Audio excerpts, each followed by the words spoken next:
मैं यहाँ ये ज़रूर पूछना चाहूँगा कि बलूचिस्तान कब तक इस तरह लावारिस रहेगा? बलूचिस्तान को कब तक किसी के इशारों पे चलाया जाएगा? ये मसला सिर्फ 9000 पोस्टों का नहीं, 9000 ख़ानदानों के कफालत का है। ये मसला सिर्फ 9000 आसामियों का नहीं है। ये इस सूबे के बजट से मुख्तस किए जाने वाले वो अरबों रुपए हैं जो चंद अफराद की ख्वाहिशात पर पैसों के ज़रिए ख़ानदानों में जाएंगे। आप अलमिया देख ले कि इस फ्रॉड में आज बैंक भी अपना हिस्सा डाल रहा है। 980 रुपये फ़ीस रखने वाले सरकारी इदारे ने अब 1400 रुपये फ़ीस वसूल करना शुरू कर दिया है।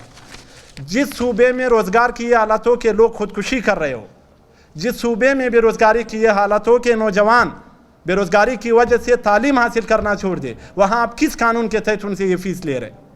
यहाँ पे कम से कम अप्लाई जो होती है वो 2.5 लाख से 3 लाख नौजवानों की होती है। अगर इस फीस को आप लगा ले, जो कि TCS वालों के साथ मिल के भी ठेका किया गया है कि आप सिर्फ जो अगर कोई पोस्ट भेजोगे, अगर ये कागजात भेजोगे तो आप सिर्फ TCS को दोगे, जो एक बच्चे से 350 रुपये सिर्फ इस कीमत में ले रहे कि हम इसको इस्लामाबाद भेज रहे। वो फ्रॉड CTSP जिसके मालिक का घर नवाकिली में है, जिसका दफ्तर जिनाटोन में है, वो कागजात इस्लामाबाद मंगवा रहा है। हमें ये समझ नहीं आ रहा कि कब तक इस आवाम को इससे कितने कमा कर लोग हमें समझ रहे हैं। ये लोग जो जिसका दफ्तर कोयटा जिनाटोन में और कागजात आप इस्लामाबाद मंगवा रहे, इसका मतलब जो 1800 रुपये फ़ी बच्चा आप ले रहे, अगर सिर्फ 1 लाख लोग भी अप्लाई कर ले तो ये तकरीबन 60 से 70 करोड़ रुपये जमा हो रहे। जिस आवाम को आप कुछ भी नहीं दे रहे, रोडों की हालत दर बदर है। कोयटा शहर में आज भी सरियाब से आते हुए नौजवानों को 1-1 घंटा लगता है। सड़कों की ये हालत है, अस्पतालों की ये हालत है कि बदबू से लोग वहाँ पे मरीज इलाज की बजाय बदबू से मर रहे। इन सब के बावजूद आप कर क्या रहे? उसके बावजूद आप इस आवाम के हुकूक पे डाका डाल रहे। हमें कौमियत और फ़िरके के नाम पे तकसीम करने के बाद, और जब आपने यहाँ पे हज़ारों लाशें गिराई, अब ये बच गया कि आप लोगों की जेबों को काट रहे। इससे बड़ी चोरी और क्या होगी? मुझे समझ ये नहीं आता कि यहाँ पे आला अदलिया क्या कर रही है। माजरत के साथ, यहाँ पे जब आवाम का हुकूक लूटे जाते हैं, यहाँ पे जब आवाम से हिस्से लिए जाते हैं, उसको तौहीन आवाम नहीं किया जाता। मौजूद चीफ जस्टिस साहब, 60 से 80 करोड़ रुपए की चोरी हो रही है, दिन दिहाड़े हो रही है, अदालत के सामने हो रही है और बैंक के ज़रिए हो रही है। CTSP की एलिजिबिलिटी, CTSP का मयार, CTSP का किरदार क्या है, ये कौन बता सकता है? सरदार बहादुर खान वुमेन यूनिवर्सिटी, जिसका पूरे बलूचिस्तान में सिर्फ 4 से 5 कैंपस है, वो पूरे बलूचिस्तान के 32 अजला में टेस्ट किस बुनियाद पे ले रही है? वो आशिक में कैसे लेगी, वो आवारान में कैसे लेगी, वो खारान में कैसे लेगी, वो लोरलाई में कैसे लेगी, वो दुखी में कैसे लेगी? वो बलोच नौजवान जो आज बेरोजगारी की वजह से पहाड़ पर जाने को तैयार है, उसको आप कौन सा तोहफा दे रहे हैं? खुदारा एक तो इस सूबे में डोमिसाइल वाला ड्रामा बंद कर दे।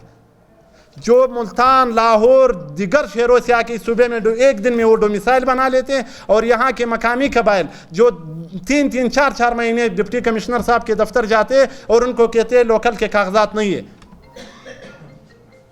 मकामी नौजवान के लिए लोकल के डॉक्यूमेंट्स नहीं होते हैं। डोमिसाइल 1 घंटे में बन जाता है। जो डोमिसाइल के लिए कमेटी बनाई गई थी उस पर क्या हुआ? क्या किसी डिप्टी कमिश्नर को सस्पेंड किया गया?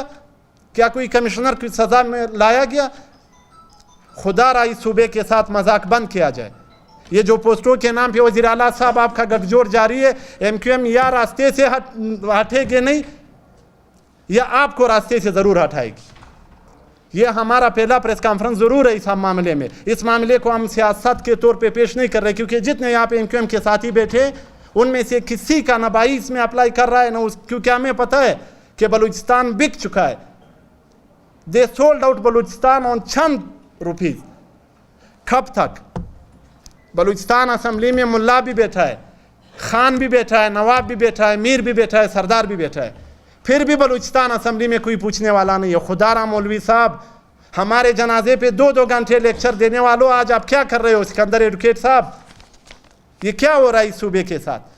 एक बच्चे का वालिद जो 1000 रुपये दिहाड़ी कमा रहा है, उसे आप 1400 रुपये उसका जेब काट के उसको बोलते हो मैं आपको नौकरी दूंगा, और नौकरी आप बेच रहे हो। इस सूबे का खुदारा कोई मालिक है यहाँ पे?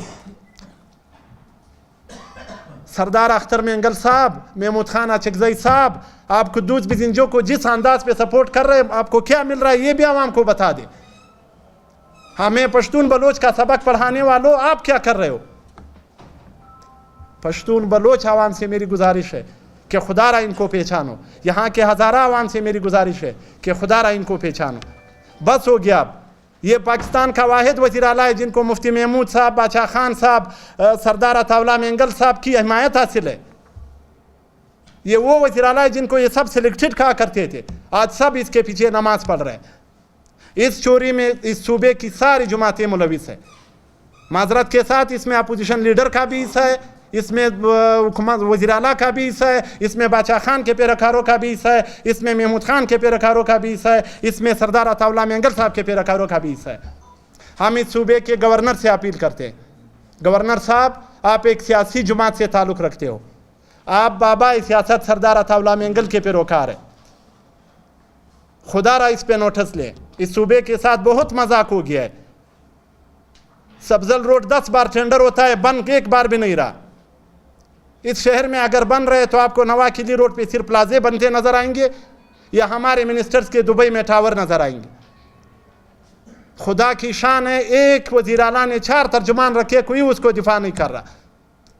आप जिस तर्जुमान को रखा है उसको तो पता ही नहीं कि बलूचिस्तान किधर है और क्या है, वो भी एक डोमिसाइल पे आए हुए बलूचिस्तान को डिफेंड कर रहे हैं।